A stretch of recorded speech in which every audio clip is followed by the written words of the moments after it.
Cúig sé seachtach naoi beo haid a chairde bhíon an seo le roinnt scéalta nuaíochta don éanú lá díog mí bhean fór 2019.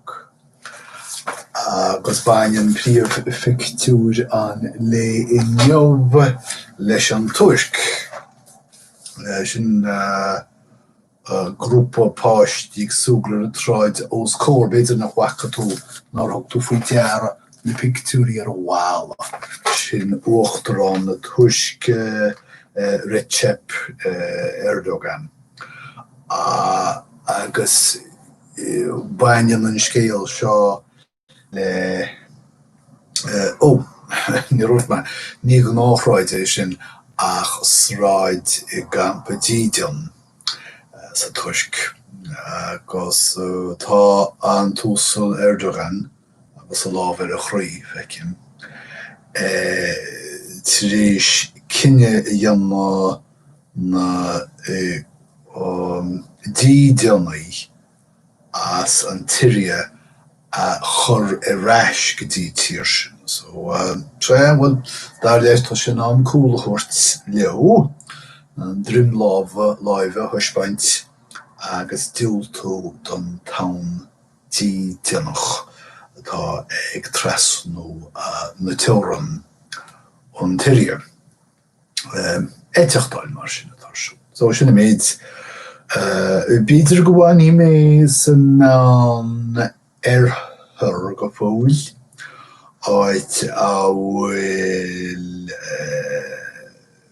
príomh ar Israel Benjamin Netanyahu go dtí machnamh díonmhachnamh gháil talamh an Bruach Thiar nó ní nach inú seo tá na Israeli caint faoi na lehéad le fada ach faoi na rialtais Americánach ó na 60 na 70 amach ní raibh an seansacha ach faoi na Amadán is uachtarán atá na stáitianta faoi láthir tois ag Israel go bhfuil cead a gcéine acu. So sé tá Netanyahu agus a réanas I dtí amachnamh gháil an na bróise Thiar. Bruach na bróise? Soch cénte. Ní focail sin úsáid minic go leor. Bruach an bhrói. Ní raibh an ceartán. So cruach cruaise ach bruach an bhrói. Bíú bíú sin. Okay. Rachamid go Americanis tá rémas an uachtaráin asentach as cháirdiúil I dtaobh an achta Árachas Sláinte ri an tuachtarán Obama agus Dorian na meartas tá dianta acu de bhar go leis cin de bhar na meartas tá níos lú árachathe níos lú daoine bhfuil árachas acu. Fanamid America bítir gur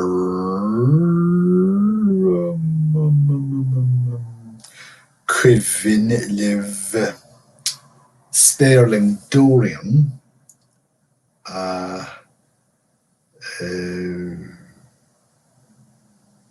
ní mis cínta chorthála sin ar híre chorthála Sterling Dorian. Bracham gur thála sé Louisiana ach tak na Sperling I seo cho minic sin leon I seo. Tá a deacrochtaí féin in Canada, tá an scéal seo as Gatineau, Quebec.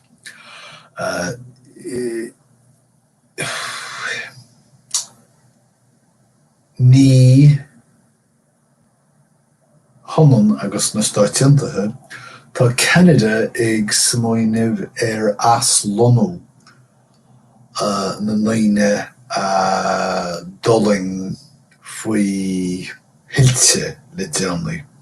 Bhí tailte mílte noch ag Ceanada le déanaí ach in áit íc as na té thógáil as an nóas na háit san í a chomh faoi isce go Ceanada águr amach as tithe. Tar go ceart acu. Má hárlaíonn sé uair amháin, tarlóidh sé an dara chuir go hála go háirithe agus an néróid mar atá. Ach, mór scéal an léinneamh Michael Bolton. Michael Bolton. So órán é sin. John Bolton. An cóir leabhar slándála. Ba é cóir leabhar slándála an Uachtaráin Trump. Agus bhí baléis le fada go raibh achrann agus ainas idir é féin agus an Uachtaráin. Ach le déanaí chua na hachrann seo in Árachas go háirithe le deacrachtaí san Afganastáin, san Íráin agus sa chóré Faoi. So tá Briste tá sé seo táimáilte go maith ag an Uachtaráin Trump. Mar ba é John Bolton an taon tárasach a bhí fágchaí I réimeas Trump. Ní fágchaíoch ceartfeid bhí amaideach. Agus bhí Bolton in an siríon nach chuineáil Trump go háirithe agus I dtaobh iompar éagsúile.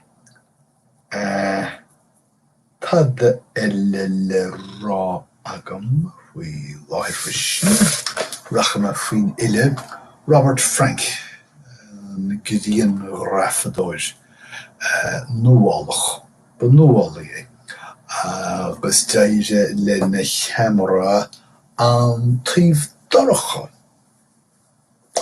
an taobh gráineach de ní grána de glóir verig seo. Bhí ísmhaithe noch cúig sílim a bhí sé nuair a fuair sé bás agus bhí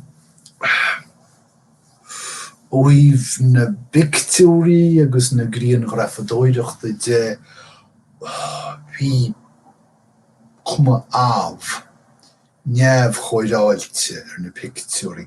Tá spáinne me ceann na pictiúirí daoibh.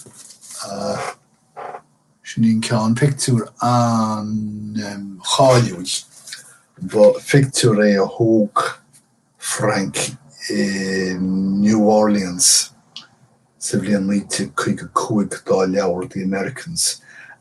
Ní dúirt a pictiúr táda ach bhaléir go raibh sin a nós in New Orleans na daoine bána a chur I dosach an tralaí agus na daoine gorma a chur sa chóil.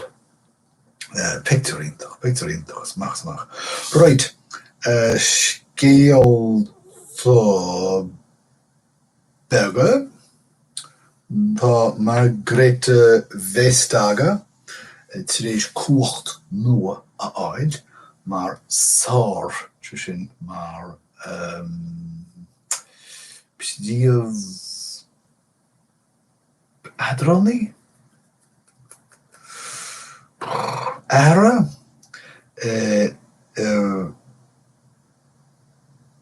na riamh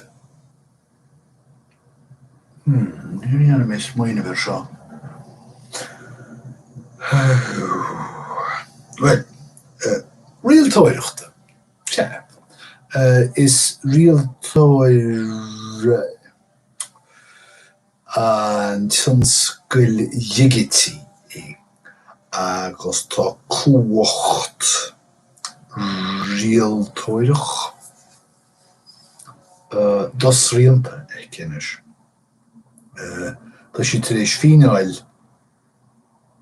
fíneálacha í móra a chur na cólachtaí móra as Silicon Valley agus dá réirs cosúil gur fua leo í.